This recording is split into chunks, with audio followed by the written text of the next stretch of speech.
Selanjutnya kami persilakan Profesor Dr. DRA Ana Agung Istri Ngurah Marhaini MS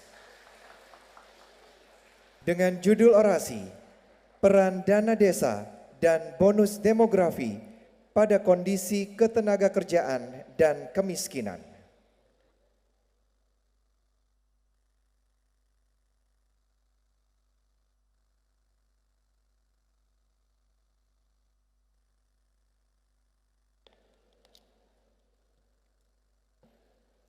Om Swastiastu. Assalamualaikum warahmatullahi wabarakatuh. Salam sejahtera bagi kita semua. Salam Namo Buddhaya, salam kebajikan. Yang terhormat Ketua dan anggota Senat Akademik Universitas Udayana, Rektor dan para Wakil Rektor Universitas Udayana, para Dekan dan Wakil Dekan, para Ketua Lembaga di lingkungan Universitas Udayana, para Koordinator Program Studi, segenap sivitas akademika Universitas Udayana, para undangan, teman sejawat, sanak saudara, dan hadirin yang saya muliakan. Izinkan saya pada hari yang berbahagia ini untuk mengajak hadirin sekalian memanjatkan puji syukur kehadapan Hida Sang Yang Widiwasa, Tuhan Yang Maha Esa, karena berkat rahmat beliau kita dapat berkumpul bersama dalam keadaan sehat sejahtera untuk mengikuti upacara pengukuhan Guru Besar Tetap Universitas Udayana. Hadirin yang saya muliakan, kalimat membangun Indonesia dari pinggiran mungkin pernah kita dengar. Kalimat tersebut merupakan satu dari 9 nawacita Presiden Republik Indonesia Bapak Insinyur Joko Widodo pada saat pemerintahan beliau yang pertama. Hal ini didorong oleh adanya kesenjangan antara wilayah perkotaan dan perdesaan. Kesenjangan tersebut dapat dilihat dari berbagai dimensi seperti dimensi ekonomi, kesehatan, pendidikan, dan dimensi lainnya yang menyebabkan kesejahteraan penduduk di antara kedua wilayah tersebut menjadi timpang. Dana desa adalah program yang dilaksanakan oleh pemerintah dengan tujuan untuk mengurangi kesenjangan atau ketimpangan tersebut yang tertuang dalam dokumen rencana pembangunan jangka menengah nasional 2015-2019. Data menunjukkan bahwa persentase penduduk miskin di perdesaan lebih tinggi daripada di perkotaan, atau disparitas kemiskinan perkotaan dan perdesaan masih tinggi, sehingga secara umum kesejahteraan penduduk di perdesaan lebih rendah. Data secara nasional pada bulan Maret 2022 menunjukkan tingkat kemiskinan di perkotaan secara nasional 7,50%, sedangkan di perdesaan 12,29%. Kondisi Provinsi Bali sama dengan kondisi secara nasional, di mana masih terjadi disparitas kesejahteraan antara wilayah perdesaan dengan perkotaan.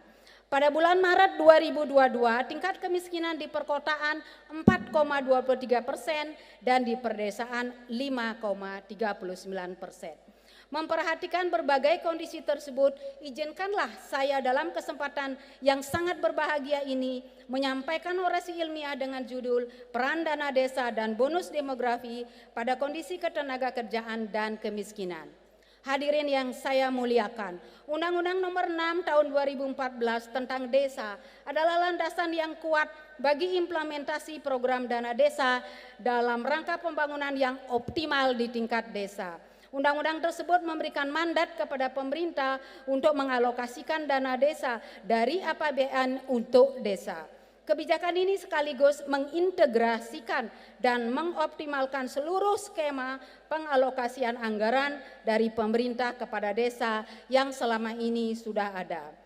Hasil penelitian kami tahun 2021 menunjukkan bahwa pemanfaatan dana desa sangat terkait dengan berbagai kegiatan akibat pandemi COVID-19. PKTD dalam penanganan pengangguran menduduki urutan pertama yang didukung oleh para stakeholder di desa, mengingat banyak anggota masyarakat yang tidak bekerja lagi akibat pandemi COVID-19.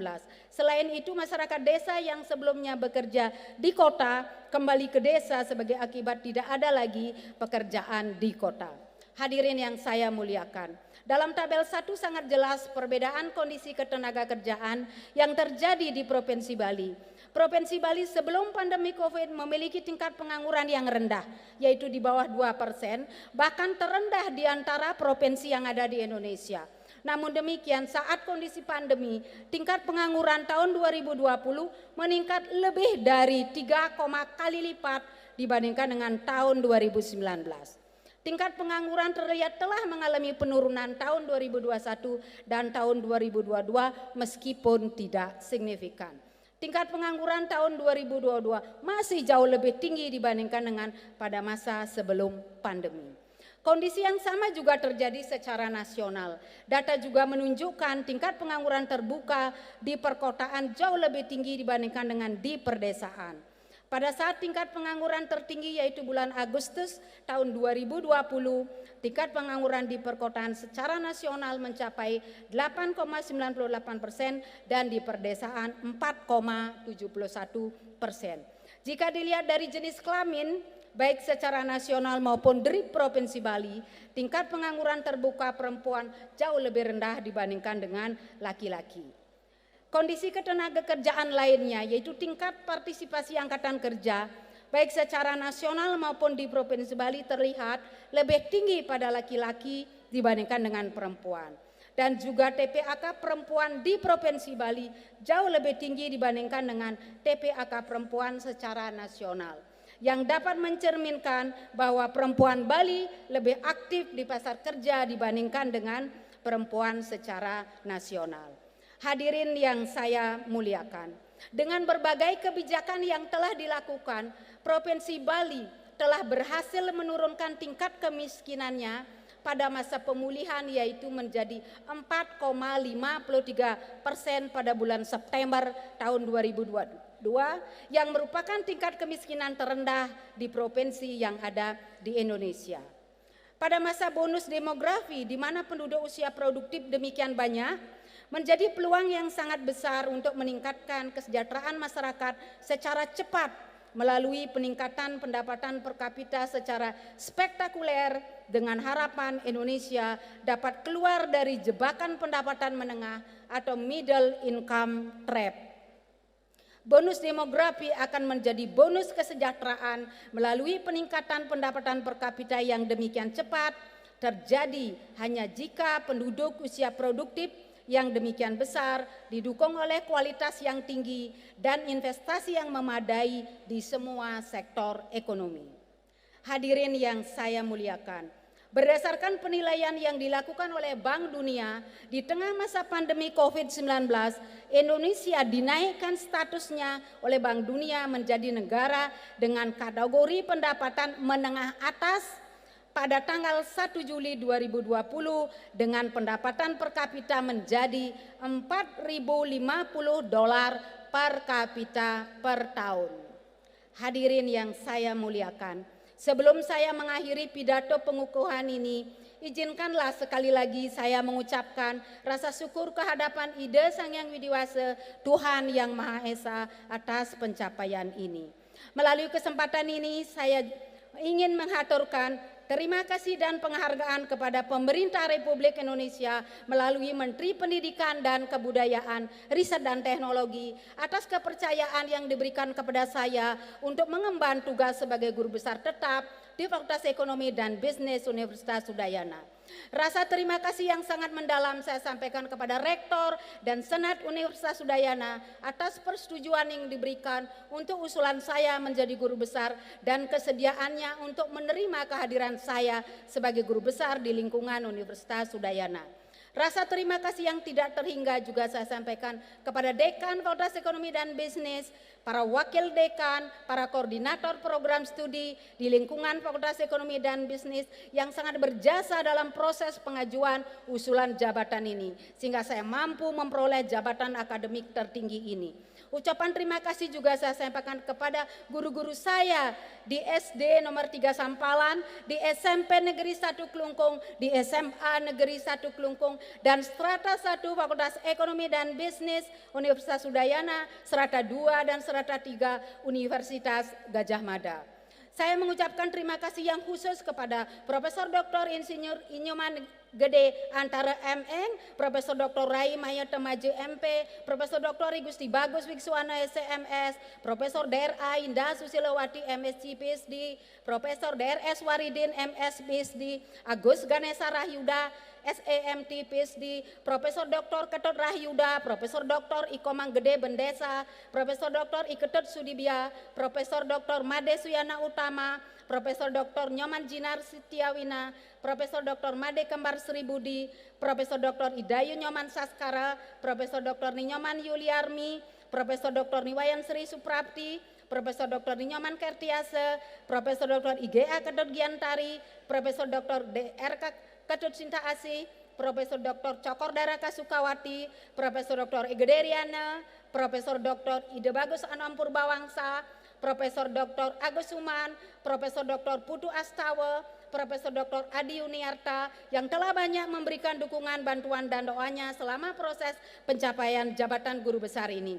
Rasa hormat yang mendalam dan tulus serta ucapan terima kasih yang tidak terhingga saya sampaikan kepada kedua orang tua saya, Anak Agung Gede Rai Kalam almarhum sebagai seorang guru pensiunan sekolah dasar yang semasa hidupnya sangat berharap mendorong dan mendukung saya untuk mencapai jabatan akademik ini. Meskipun beliau tidak sempat mengetahuinya, semoga beliau menyaksikan acara ini dari surga. Ibu saya, Idewa Ayu Mayun, seorang ibu rumah tangga yang selalu menyayangi dan mendorong pendidikan saya meskipun beliau tidak berpendidikan. Ayah mertua saya almarhum Inenga Peruna dan ibu mertua Iwayan Sentana atas doa dan dorongannya. Seluruh saudara kandung dan keluarga besar di Jero Satria Kelunggung yang selalu mendoakan untuk mencapai jabatan ini. Saudara ipar semuanya, kakak dan adik ipar, semua keponakan yang selalu mendorong dan mendoakan agar saya berhasil dalam mencapai jabatan akademik tertinggi ini.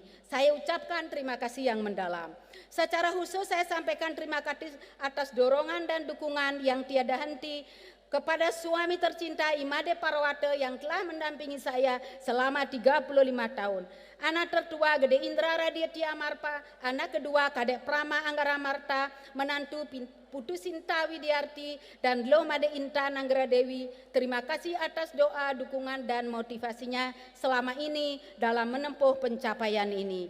Terakhir, kepada seluruh undangan yang telah meluangkan waktu untuk hadir dan mendengarkan orasi saya ini, kepada seluruh panitia pengukuhan guru besar yang telah mempersiapkan acara ini sehingga dapat berjalan dengan lancar, hanya ucapan terima kasih yang dapat saya sampaikan. Saya menyadari bahwa orasi ini tidak sempurna karena kesempurnaan hanyalah milik Ide Sang Hyang Widiwasa. Saya mohon maaf jika ada hal-hal yang tidak berkenan di hati para hadirin. Saya tutup orasi ini dengan haturan para mesanti. Om Santi Santi Santi Om. Wassalamualaikum warahmatullahi wabarakatuh. Salam Namo Buddhaya dan salam kebajikan.